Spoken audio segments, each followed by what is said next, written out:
Évangile de Jésus-Christ selon saint Matthieu, chapitre 1, verset 16, puis 18 à 21 et 24.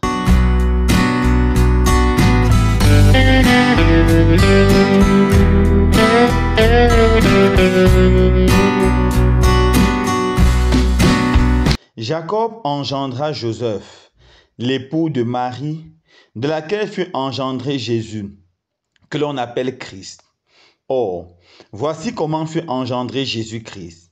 Marie, sa mère, avait été accordée en mariage à Joseph. Avant qu'ils aient habité ensemble, elle fut enceinte par l'action de l'Esprit Saint. Joseph, son époux, qui était un homme juste et ne voulait pas la dénoncer publiquement, décida de la renvoyer en secret. Comme il avait formé ce projet, voici que l'ange du Seigneur lui apparut en songe et lui dit: Joseph, fils de David, ne crains pas de prendre chez toi Marie, ton épouse, puisque l'enfant qui est engendré en elle vient de l'Esprit Saint. Elle enfantera un fils et tu lui donneras le nom de Jésus, c'est-à-dire le Seigneur sauve, car c'est lui qui sauvera son peuple de ses péchés. Quand Joseph se réveilla, il fit ce que l'ange du Seigneur lui avait prescrit. Acclamons la parole de Dieu. Louange à toi, Seigneur Jésus.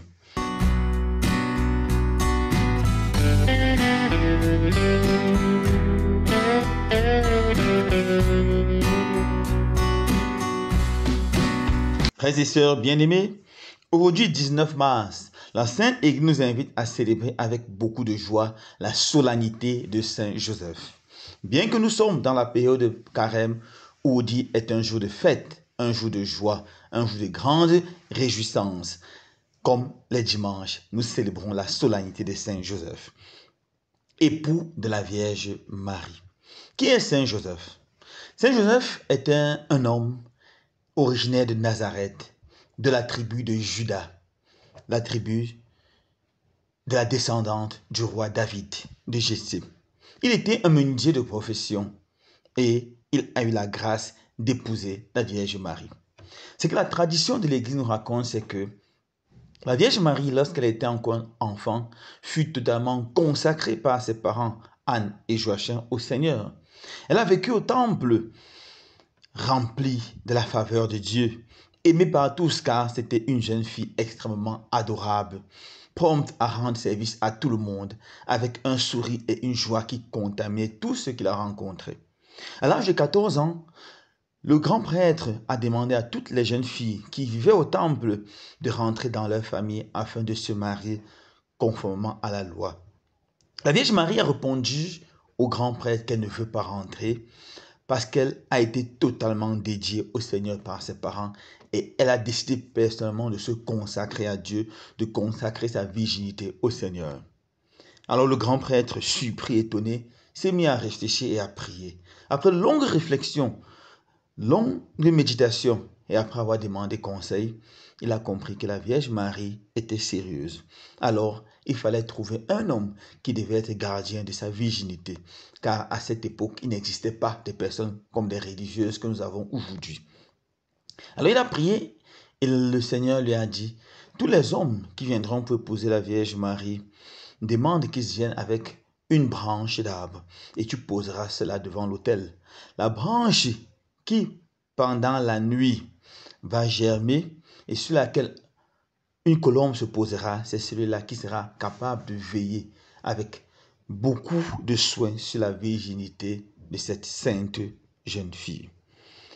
Alors, le grand prêtre a invité tous les jeunes hommes qui voulaient épouser la Vierge Marie, tellement elle était belle, tellement elle était admirée, tellement elle était ravissante, tellement elle était aimable, à venir avec une branche de rameau. Et tous sont venus. Joseph aussi est venu avec la sienne. Mais Joseph avait peur, il se sentait indigne d'épouser la Vierge Marie, tellement il était âgé. Alors, il n'a pas eu le courage de venir poser sa branche. Il a gardé sa branche sur lui. Et le matin, lorsque le grand prêtre se réveille, aucune branche n'avait germé. Alors il était étonné. Il s'est mis en présence du Seigneur et le Seigneur lui a dit: Joseph a gardé la sienne. Et il s'est tourné vers Joseph et lui a dit: où est ta branche? et Joseph est venu déposer sa branche. La tradition raconte que cette branche a germé immédiatement et une colombe s'est posée sur elle. C'est comme ça que Joseph et Marie, c'est comme ça que Marie a été donnée en mariage à Joseph. La Vierge Marie est rentrée chez elle voir ses parents et Joseph est allé à Bethléem préparer tout pour son mariage avec la Vierge Marie. La Vierge Marie, bien sûr, a informé Joseph de son désir de garder sa pureté, sa chasteté quand elle est consacrée au Seigneur. Et Joseph a accepté de vivre avec elle comme le protecteur de cette grande chasteté, de cette grande virginité. Voilà comment il devient l'époux de la Vierge Marie. Alors qu'ils sont ensemble, il entend par des sources très sûres que la Vierge Marie est enceinte. C'est un grand choc pour lui, une grande souffrance pour lui. Comment cette fille si pure, si sainte peut être enceinte? Ne comprenons pas mal l'histoire, car jamais on n'avait entendu parler d'une vierge qui conçoit sans l'intervention d'un homme. Joseph était sûr qu'elle a eu des relations avec un homme. Il était tellement choqué. C'est alors là, dans son trouble, il reste toujours une bonne personne. L'évangile définit Joseph comme un homme juste. Il savait que s'il dénonçait la Vierge Marie, elle devait être lapidée, comme la loi commandait, jusqu'à ce qu'elle meure. Mais pour préserver la vie de la Vierge Marie, il veut la répudier en secret. Et c'est lorsqu'il avait forgé ce plan que l'ange lui apparaît et lui dit, ne crains pas de prendre comme épouse Marie, l'enfant qui en elle vient de l'Esprit Saint. Il est fou de joie. Fou de joie de savoir que la Vierge Marie ne l'a jamais trompé. Fou de joie de savoir que cet enfant vient de l'Esprit Saint et qu'il aura la grâce non seulement de veiller sur la virginité de la Vierge Marie, mais d'encadrer, d'élever l'enfant de Dieu. Et voilà comment Joseph prend la Vierge Marie pour épouse.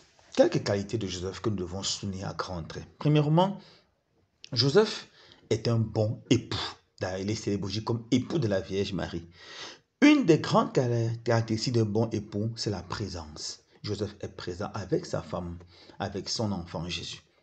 Lorsque Hérode voulait tuer l'enfant Jésus, l'ange a apparu en pleine nuit à Joseph, a dit, lève-toi, prends l'enfant et la mère et fuis en Égypte. Et immédiatement il s'est levé, il a pris l'enfant et la fille et il a fui en Égypte. Imaginez que Joseph était comme beaucoup de parents qui sont toujours absents dans les bars, dans les endroits souvent peu recommandables, qui rentrent chez eux trop tard. Certainement l'enfant Jésus aurait péri. Tous les hommes doivent imiter Joseph. Apprenez à être présent chez vous. Quand vous finissez votre travail, quand vous finissez vos occupations, rentrez, restez avec votre femme et avec vos enfants. Être présent à la maison. Deuxième qualité importante de Joseph, il savait obéir. Joseph ne discute jamais avec Dieu. Lorsque l'ange dit prends la Vierge Marie, il la prend immédiatement. Lorsqu'il dit fuis en Égypte, il va directement. Lorsqu'il dit retourne, il retourne immédiatement. Joseph était un homme de foi. Et sa foi se caractérise par cette grande obéissance. Abraham est considéré le père des croyants parce qu'il a obéi à Dieu. Joseph doit également être le père des croyants dans le Nouveau Testament car il obéit parfaitement à Dieu. Nous devons, à l'image de Joseph, apprendre à obéir à Dieu. Tellement de fois Dieu nous parle dans notre cœur, mais on n'obéit pas. Et après on se plaint, on n'a pas compris. Non, nous avons compris, mais on n'a pas eu la force et le courage d'obéir. Nous devons apprendre à obéir à la sainte parole qui vient de la bouche de Dieu. Troisième qualité importante, Joseph était un homme silencieux. Dans le Nouveau Testament, je pense que Joseph c'est le seul personnage qui ne dit pas un mot. Il ne parle pas beaucoup. Il est silencieux et il obéit. On revient encore sur cette belle valeur du silence. Souvent, nous sommes dans une société qui fait trop de bruit. Autour de nous du bruit et en nous du bruit. Joseph était un homme de silence. Et c'est à cause du silence que Joseph était disposé pour écouter la voix de Dieu, pour écouter l'ange du Seigneur qui lui parle. Mère Thérèse a dit, le fruit du silence, c'est la prière. Le fruit de la prière, c'est l'amour. Le fruit de l'amour, c'est le service. Comme Joseph, nous devons apprendre à être des hommes de silence. Pendant ce moment de carême, nous devons créer le silence autour de nous pour pouvoir écouter la voix de Dieu dans la prière et pouvoir obéir à cette sainte voix de Dieu. Joseph, grand homme du silence.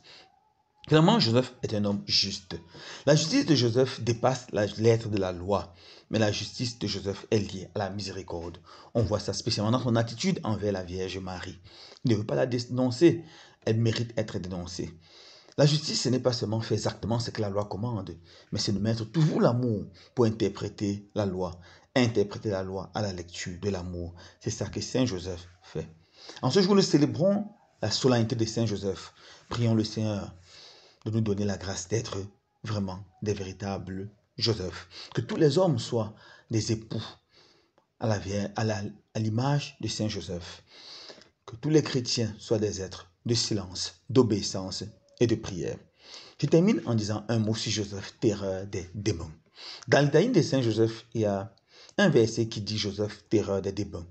Beaucoup d'exorcistes racontent que Joseph est effectivement une terreur des démons et un grand protecteur. D'ailleurs, c'est le protecteur non seulement de la Sainte Famille, mais le protecteur de la Sainte Église catholique. Si vous avez des problèmes, si vous sentez des attaques spirituelles, mes frères et sœurs, appelez Joseph. Le Père Gabriel Amor dit, lorsqu'il fait les francs d'exorcisme, lorsqu'il invoque le nom de Joseph, il voit comment Satan tremble. Satan ne résiste pas. Si vous sentez attaqué, invoquez Joseph. Il viendra prier pour vous. Il vous protégera comme il a protégé l'enfant Jésus. Et aucune force du mal ne pourra vous nuire. Loué soit Jésus-Christ.